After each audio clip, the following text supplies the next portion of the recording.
Matius pasal 3 ayat 11 firman Tuhan mengatakan demikian. Aku membaptis kamu dengan air sebagai tanda pertobatan. Tetapi ia yang datang kemudian daripadaku lebih berkuasa daripadaku, dan aku tidak layak melepaskan kasutnya. Ia akan membaptiskan kamu dengan Roh Kudus dan dengan api.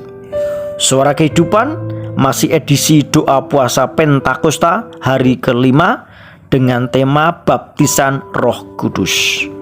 Kebenaran yang pertama, ada yang mengatakan terjadinya baptisan Roh Kudus bersamaan saat menerima Kristus atau menjadi orang Kristen. Kebenaran yang kedua, ada yang mengatakan baptisan Roh Kudus sudah tidak ada lagi bersamaan matinya rasul-rasul. Dua pernyataan tersebut di atas sudah dibahas dalam Suara Kehidupan kemarin. Hari ini saya akan melanjutkan kebenaran yang ketiga. Ada yang mengatakan baptisan Roh Kudus bukan dari Tuhan, tetapi dari roh jahat. Benarkah pernyataan tersebut?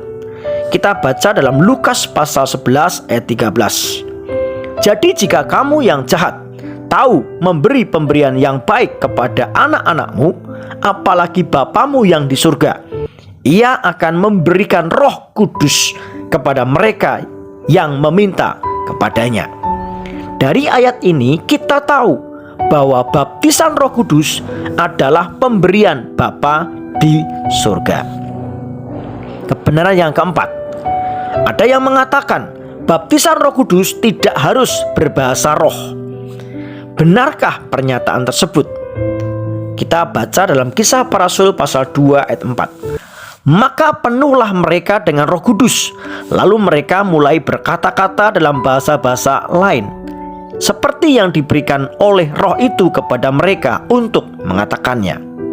Kisah Para Rasul pasal 19 ayat 6. Dan ketika Paulus menumpangkan tangan di atas mereka, turunlah Roh Kudus ke atas mereka, dan mulailah mereka berkata-kata dalam bahasa roh dan bernubuat. Dari ayat di atas kita tahu bahwa begitu penuh Roh Kudus lalu mereka berbahasa roh.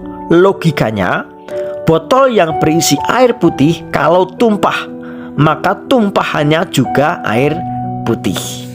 Kebenaran yang kelima, bahasa roh dapat dipelajari. Benarkah pernyataan tersebut? Perhatikan Kisah Para Rasul 2 ayat 4. Maka penuhlah mereka dengan Roh Kudus, lalu mereka mulai berkata-kata dalam bahasa-bahasa lain, seperti yang diberikan oleh Roh itu kepada mereka untuk mengatakannya. Dari ayat ini kita tahu bahwa baptisan Roh Kudus bukan diajarkan oleh manusia, tetapi pemberian dari roh itu sendiri. Kekasih Tuhan, Yohanes dan Paulus, tokoh Alkitab yang hebat dan besar ini, memberitakan dan menawarkan baptisan Roh Kudus. Terimalah berita ini dan terimalah tawarannya. Hari ini saya mendeklarasikan, saatnya bukan hanya beragama dan sibuk kegiatan kerohanian, namun saatnya dipenuhi dan memanifestasikan kuasa Roh Kudus-Nya.